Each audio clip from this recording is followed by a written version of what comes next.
ಚಿಕ್ಕಬಳ್ಳಾಪುರ ಜಿಲ್ಲೆಯ ಚೇಳೂರು ತಾಲೂಕಿನಲ್ಲಿ ಇಂದು ಮಹಾತ್ಮ ಗಾಂಧೀಜಿಯವರ 155ನೇ ಜಯಂತಿಯನ್ನು ವಿಜೃಂಭಣೆಯಿಂದ ಚೇಳೂರು ಗ್ರಾಮ ಪಂಚಾಯಿತಿಯಲ್ಲಿ ಆಚರಣೆ ಮಾಡಲಾಗಿದ್ದು, ನಂತರ ಗಾಂಧೀಜಿ ಭಾವಚಿತ್ರಕ್ಕೆ ಪೂಜೆಯನ್ನು ಸಲ್ಲಿಸಲಾಗಿದ್ದು, ಪೂಜೆ ನಂತರ ಗ್ರಾಮ ಪಂಚಾಯಿತಿಯ ಅಧಿಕಾರಿಗಳಾದಂತಹ ವೆಂಕಟ ಅಚಲಪತಿ ಗಾಂಧೀಜಿರವರ ಹಿತನುಡಿಗಳನ್ನು ಹೇಳಿ ಹೊಗಳಾಡಿದ್ದಾರೆ.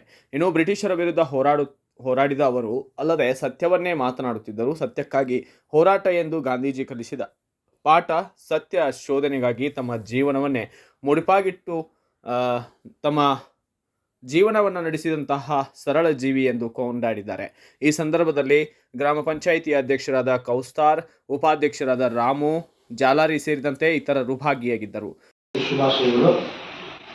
ಇದನ್ನ ಭಾರತ ಸ್ವಾತಂತ್ರ್ಯ ಚಳವಳಿಯಲ್ಲಿ ಬಹಳ ಪ್ರಮುಖವಾದಂತಹ ಜವಾಬ್ದಾರಿಯನ್ನು ತಗೊಂಡು ಬ್ರಿಟಿಷರ ಜೊತೆಗೆ ಭಾರತೀಯರನ್ನು ವಿರುದ್ಧ ಹೋರಾಡೋದಕ್ಕೆ ಭಾರತೀಯರನ್ನು ಸಂಘಟಿಸಿ ಅಸಹಕಾರ ಚಳವಳಿಗಳ ಮೂಲಕ, ಅಹಿಂಸಾತ್ಮಕ ಚಳವಳಿಗಳ ಮೂಲಕ ಮಂದಗಾಮಿಗಳ ನೇತೃತ್ವವನ್ನು ವಹಿಸಿ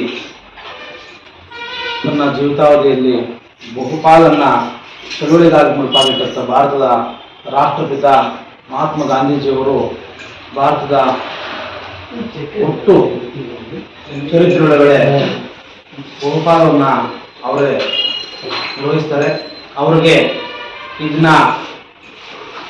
ಅವರ ಆದರ್ಶಗಳೇನಿದ್ದಾವೆ, ಸತ್ಯ, ಅಹಿಂಸೆ, ಪರಧರ್ಮ ಸಹಿಷ್ಣುತೆ, ಸರ್ವರು ಸಮಾನರು, ನೀತಿಯನ್ನು ಬಿಟ್ಟು ಗಳಿಸಬಾರದು, ನೀತಿ ಒಳಗಡೆ ನಮ್ಮ ವ್ಯಾಪಾರ ಇರಬೇಕು, ವ್ಯಾಪಾರದಲ್ಲೂ ಅತಿ ಹೆಚ್ಚಿನ ಲಾಭವನ್ನು ಮಾಡಬಾರ್ದು ಅಂತಕ್ಕಂಥ ಬಹಳ ದೊಡ್ಡದಾದಂಥ ಆಲೋಚನೆಗಳಿತ್ತು. ಮಾನವರಿಗೆ ಪೂರಕವಾದ ಬ್ಯೂರೋ ರಿಪೋರ್ಟ್ ಯಾರಬ್ಯಂ, BV ನ್ಯೂಸ್ ಕನ್ನಡ, ಚೇಳೂರು.